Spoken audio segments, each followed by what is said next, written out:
This week I'm talking about 3 things I wish I'd known right at the beginning of my healing journey, right at the beginning of discovering what type of relationship it was. And don't worry, even if you're right in the middle, you will still find this information helpful. Welcome to the Mindfuckery podcast, which is FeedSpot's 5th must-listen to podcast on emotional abuse. I'm your host, Elizabeth, and in here we explore areas others are feared to tread. Through my own personal journey, I know how much this hurts and how confusing life becomes. So many questions, no closure, and no real answers. I've been a woundologist for over 20 years. I'm the unintentional author of Finding Lily, the A to Z of emotional abuse and divorce matters. I help you clear past life wounds, ancestral trauma, and this life wounding. And as the founder of the Inner Healing Sanctuary, I've created Wound Talking, the original wound, and Quantum Glow. I'm on a mission to help educate as many people as I can on the effects of trauma on our lives and our children's lives, and healing the wounds of our mothers and our fathers. It stops here, it stops now, it stops with us. So welcome along for the journey of a lifetime. And as ever, you are so very, very welcome. So 3 things that I wish I'd known right at the beginning. And the first one is the pain. Discovering what's going on. Actually, there's so much. The relationship was painful. The effects of the abuse that was carried out during that relationship has taken a toll on the body. And when I talk about healing, I look in lots of different areas. And the 5 pillars that I talk about are emotional, mental, physical, spiritual, and financial. So there's lots of different areas that you can look at, and with just the pain alone. I felt like I'd been beaten up physically. I'd been beaten up mentally and emotionally. Spiritually, I was questioning everything, and I'd been drained financially. The pain, the conversations that I had in my head, that might be something that you experience as well. Going over everything, particularly going back to the beginning of the relationship. And at that point, asking myself why I had not acted in the way that I wanted to act. And I use this as a healing opportunity for myself. And that was purely because of my background. But going back and looking at what it was that made me stay, because I was actually ending the relationship 6 months in, and for some reason at that point I gave another chance. So there's the emotions, there's the shame, there's the guilt, there's the abandonment, and that abandonment can include self, the mental torture that you put yourself through, replaying the relationship, replaying the conversations, replaying the scenarios. If only I'd done something, if only I hadn't done something, if only I behaved in a different way. What if I hadn't have said this? What if I hadn't have gone out that evening? What if I hadn't? And it continues. And it's non-stop, which then affects you mentally. The pain is physical. It hurts. And my experience was that I was completely numb. Everything had shut down. And I couldn't function further than maybe going to work. And in fact, I even struggled with things like that. Personally, I had adrenal fatigue. I felt like a zombie. I felt like there was no emotion until the emotion bubbled up and kicked in. I was suffering with really bad nightmares, something I'd never experienced before. And it took me a while to work it out. The biggest help for me was grounding and breathing. And I'll put a link in the description to some videos. In fact, I'll put the link into my roadmap, because the roadmap has got all of those videos on there that will help you ground, that will help you breathe, help you stay in your body. Because if you're in your body and grounded, you can see the relationship, you can see the abuser for who they are.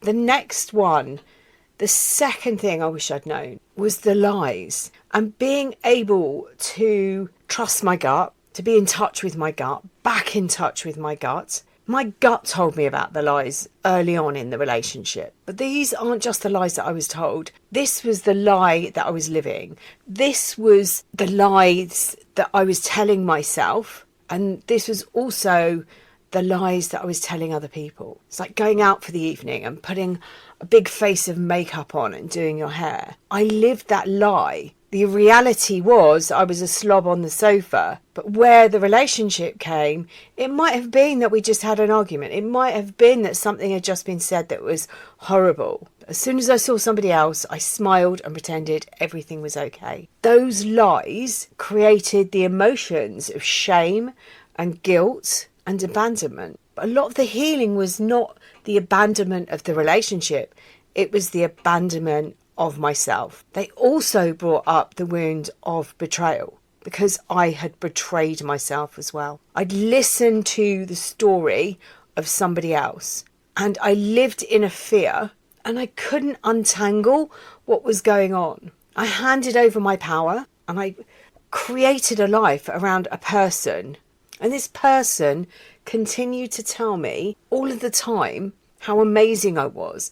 But his actions did not match his words. And when he couldn't tell me how amazing I was because those words wouldn't come out of his mouth, he could only lie about it and tell me that he told other people. That was an easier lie for him to tell.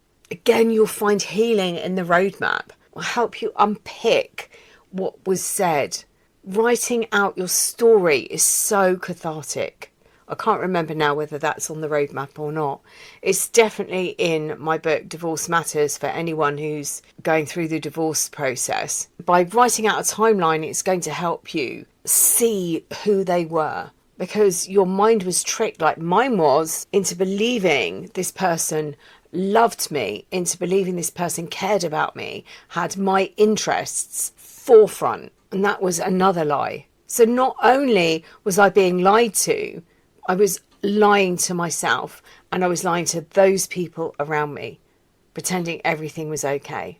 And I wish I'd known, for number 3, the effect of the trauma bonding and the bonding. And again, helping me come out of that was the grounding and the breathing and honest conversations, because I was able to pick apart everything and ask, is that true? And ask myself where this came from, where the pain was from, who was it that was really responding in this way?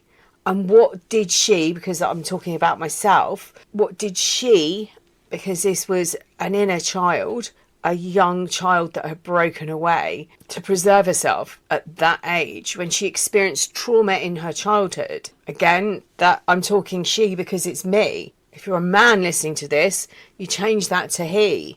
So I was able to ask myself what drove me or who was responding. And that is really a lot of the work that I do now, is working with those wounds that are so deep and healing them right at the root, right where they started, right at the core, at the cellular level. They're in your body, lodged. It's so powerful to be able to remove them. So the 3 things I wish I knew was that this pain is very real and it was going to keep me trapped, but there was a way out. That it was okay to admit to all the lies that I told myself. I'd done that to protect myself. Again, I was able to forgive myself. I was able to see what I'd built around me as a way of self-preservation, and how the bonding, the trauma bonding, had led me to believe that the relationship I had was love, and it was a way to preserve myself. And there are some really, really simple things that you can do. Really simple things. As I said, grounding is one of them. Seeing roots come out of the bottom of your feet or visualize them going into the earth. You can even be standing at the top of a really tall building and see them go through and into the earth. Feel yourself like a tree and your arms are like the branches and your feet have the roots attached to them, holding you steady and firm. Being in your body and visualizing and feeling that groundedness will take you out of your head, and it's your head that was tricked. It was tricked to believe the lies that you were told and the lies that you told yourself. And as I said, there's a technique that I used quite a lot was I would sit and write a timeline, and I'd be able to see the pattern of behaviour. All the time that I was berating myself and telling myself that this was my fault, telling myself all of the things that I did wrong, what I was doing was repeating the words that I'd heard verbatim, like water torture. I would just spout it out all the time. Of course this was my fault. I had trust issues. Of course this was my fault. Fill in the blank for yourself. And the quicker you can learn to stay in your body, the quicker you can challenge these statements and ask yourself, is this true? And you do swing backwards and forwards, and you do go up and down with emotions. But what you'll find is where you might have been trapped in rumination for 5 days to 7 days, very quickly you'll start to notice that it's a few hours and then a few minutes, but you get hold of this and you start to be able to see what was created and the bonds that were created and the lies that were created. You're able to then reframe that story. You're able to heal the wounds, not just the ones from this relationship. There'll be other wounds as well. As I said, I'll put the link to the roadmap in the description below. I've also got a link to my self-care guide, and I can't remember what else is on there actually now. I hope this week's been helpful. What are your 3 things you wish you'd known? Put them in the comments. And as always, I'm sending you loads and loads of love until next time.